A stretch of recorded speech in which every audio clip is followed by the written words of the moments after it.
All right, welcome back, everybody. So let's get into the trending topics this morning. And of course, the number one trending topic is family meeting. And I've got a big fat grin on my face because, I mean, when you think of family meeting, you go back to those awful days where, gosh, there was the biggest... You would wait with bated breath. It was like the biggest soap opera on television. There was going to be a family meeting that evening. Were we going to be locked in our houses? Was the alcohol going to be taken away? Were we going to be stopped smoking cigarettes? What was going to happen? Was Christmas going to be cancelled? The drama. Anyway, this was a different kind of family meeting. This was to address the energy crisis in the country. So, yeah, 8 o'clock last night, that is what we listened to. Indeed. The announcements, we've gone through them in the news, and it's been interesting to see some reaction as well from those in the energy space, not completely convinced about this particular plan. But yeah, we'll try and get some analysis on that as well. And I'm still giggling, sorry, because I'm reading some of the tweets that fall under the family meeting. And here's one from Raw saying, guys, I missed the family meeting. Is there a vaccine for load shedding? That is hysterical. Sorry, that was a perler. Well done. Here's another one, finally, raised in Africa, saying, we call on all South Africans to use electricity sparingly, to quote the president. How do we use something that we don't have sparingly? I saw that one. Family meeting. And they go on and on. As usual, our sense of humor taking the center stage. Listen, I was still traveling. Did the president start with my fellow South Africans? I would like to say that I caught the beginning. I missed the opening moments. Although I've got a copy of it, so if you want to go on to the next one, I will confirm it with you, because Eskom is also trending. So you want to talk Eskom, I'll have a look and see how you opened it. Eskom is all about the president and the president's announcements and, talk about whether this would actually bring stability to the grid, the measures that were announced. And obviously, what is this going to mean in the long term? There's so much being said at the moment, and sometimes you just feel like you don't know whether you're coming or going with regard to all of this.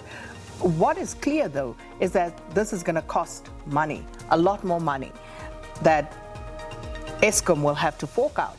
And if Eskom is forking out money, it means you and I are forking out money. Yeah. So we're going to pay more. There's no two ways about it. We know that that application to NERSA at last check was at around 32.7% that Eskom was asking for. That's you and I will be footing the bill for whatever ultimately comes out of this. So what you're telling me here, in the simplest possible terms, is that with all that was discussed last night, there will be now a whole bunch of different additional ways to get electricity, so we will have the power, but we won't be able to afford the power as normal South Africans, because it's going to be so expensive. Let me throw that question back at you. Is electricity affordable for South Africans right now? So it's only going to get worse, costlier. We've been told that the renewables are cheaper. I'm yet to see it. In fact, tell you what, I'm going to send Sikonati Manchancha a message right now to ask him what the cost is per unit. Yeah. And let's just see.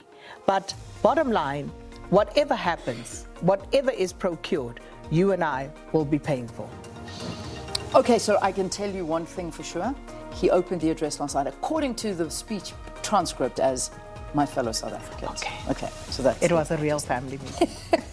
Next trending topic. Oh my gosh. Durban CBD, oh God, I get knots in my stomach when I see these kind of things coming out. It just throws us back to scenes we don't really want to see. But this happened yesterday in the Durban CBD, and I think this was all got to do with what was happening with taxis and striking in the Durban CBD, and it was awful. I mean, we were just seeing video after video after video coming out of just some of the violence and unsightly images that were coming from there, just commuters being pulled out of taxis and taxis stopping, and just not nice, and blockading major intersections. And for a while there, it was difficult to actually get a sense of what this was about, because there was talk about long distance taxi drivers who were protesting against the high fuel prices. There's also talk about the bylaw enforcement excuse me, and the lack of permits or people were complaining about not receiving permits, some of the taxi drivers, as well as the vendors who operate at some of these taxi ranks. So apparently all of that, was thrown into the mix. Indeed, and we started seeing it early in the morning with Rob. He was showing us all the roads that had started closing around there, and you could see the protest action and the backups, and then of course it just escalated. So let's just pray that today there'll be more calm there. So that was the Durban CBD trend. The next trend, Soweto Parliament, and here's an interesting one for you. All about Nhlanhla Lux. Yeah, so Soweto Parliament and Operation Dudula, they had a meeting, because you remember, I think last week we were talking about what was going on with seemingly these two were heading to Splitsville. And so this basically confirmed that. They made it clear that Nhlanhla Lux would now operate specifically within the parameters of Soweto Parliament, and Dudula would go their own way. They seemingly could not find one another, especially on the question regarding foreigners. So Nhlanhla Lux and Soweto Parliament saying that they basically would only want to deal with illegal foreigners, and Dudula against all foreigners, at least according to this statement. But they did not find common ground, so divorce has been served. Divorces and they will now each operate in their individual separate spheres. entities. All right, Yeah. well, there you go. And then finally the Guptas. So this was a press conference that was held yesterday by Justice Minister Ronald Lamola. He spoke about a range of issues, and we won't go through all of them, but we'll just focus on that one in terms of the Guptas. And he did come out and say that they had now officially and formally filed a request with the UAE to extradite the two brothers accused of orchestrating corruption in South Africa. That's what the Justice Minister announced. So the two brothers, Atul and Rajesh Gupta, held in Dubai last month on suspicion of fraud and money laundering. You remember now, of course, they've been there since 2018, shortly after all these investigations into the president started, former President Jacob Zuma, and their role with their affiliation with the president, and they went there. And of course, this is now where we're at, where we're waiting to see what happens next. But what we can say, and to quote what the minister said, we can confirm that the extradition request has been duly submitted to the UAE Central Authority today. That was yesterday. So we wait and we wait and we wait. Has there been any independent confirmation of Have the we arrest? seen a picture? Have we seen anything? Nothing. But yeah, so we just rely on what we're told.